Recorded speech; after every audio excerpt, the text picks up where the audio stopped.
Hello everyone, I'm so excited to share with you Star Wars The Old Republic's Update 7.2 Showdown on Ruhnok and everything that's been included in it. Personally, I thought this was a really great update to the game, and there's a little bit of everything for every type of player to enjoy. The biggest addition in this update 7.2 is the new planet of Ruhnuk. Ruhnuk comes with a brand new story that continues along the Mandalorian, Malgus, and Sahar story that was started in previous storylines.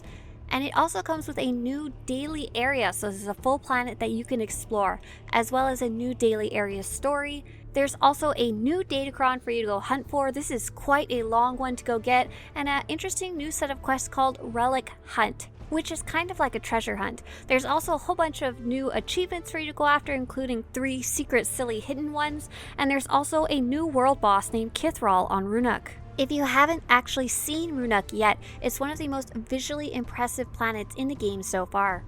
One of the biggest changes to the game was the PvP revamp. So the biggest thing that you need to know is that ranked PvP, the competitive version with leaderboards of player versus player content in Star Wars The Old Republic, has been fully removed. There is no longer leaderboards, competitive PvP, or ranked tokens. However, the PvP revamp did bring something called PvP seasons. These are not the same as ranked seasons.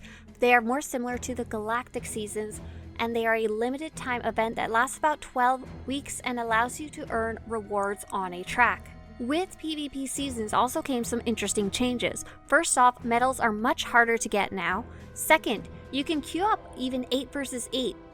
Third, you can queue up either for 4 versus 4, 8 versus 8, or both. So if you like just arenas, you can queue just for arenas, or if you like just objective-based matches like Hutball, you can queue just for objective-based matches.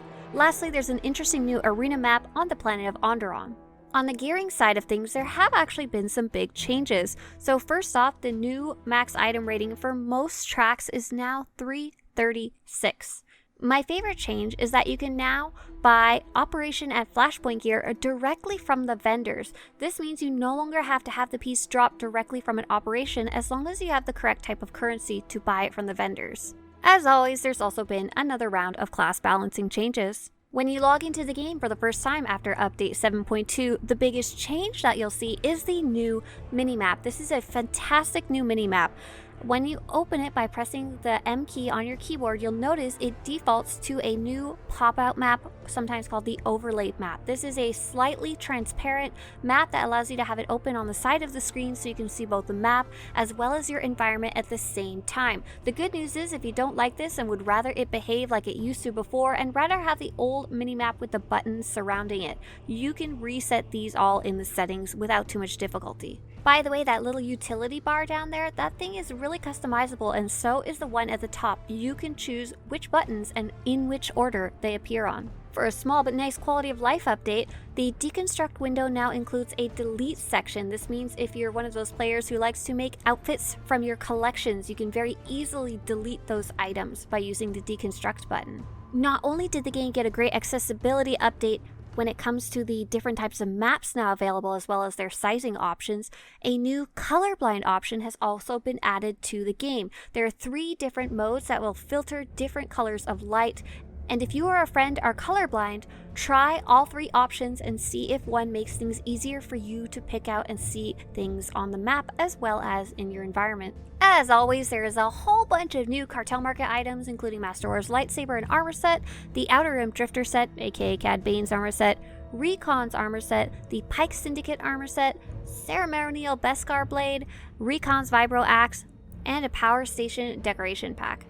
Speaking of the Cartel Market, we finally got our announcement about the Collections and Cartel Market sale. So there will be 50% off pets and companions on the Cartel Market from December 20th to December 27th, 50% off toys and flares in the Cartel Market from December 20th until January 4th, 50% off all collections items from December 20th until January 1st, and of course the character transfer sale is currently active and will run all the way through January 9th. In addition to that, there's a bajillion different events going on around the launch of 7.2. The ones that haven't already passed include Life Day, which will be running until January 10th, Double XP, which will be lasting a week and ending on December 27th. The Swoop event will be starting on December 27th and lasting a week.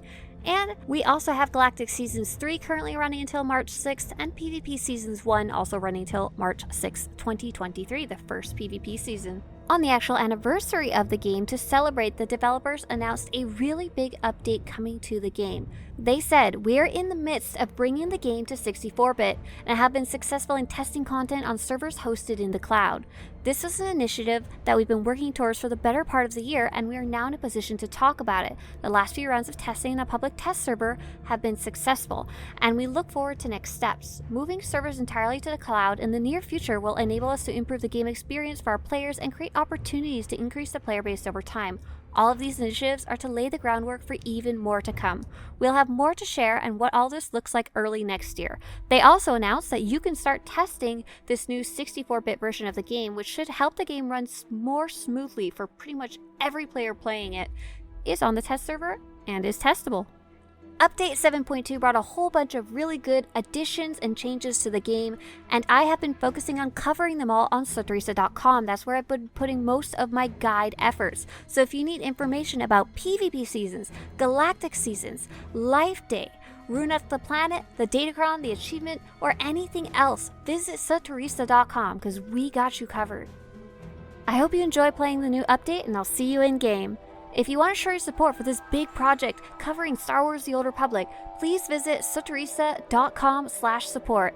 And if you want more videos like this to show up on your YouTube homepage, subscribe to this channel. As always, may the Force be with you.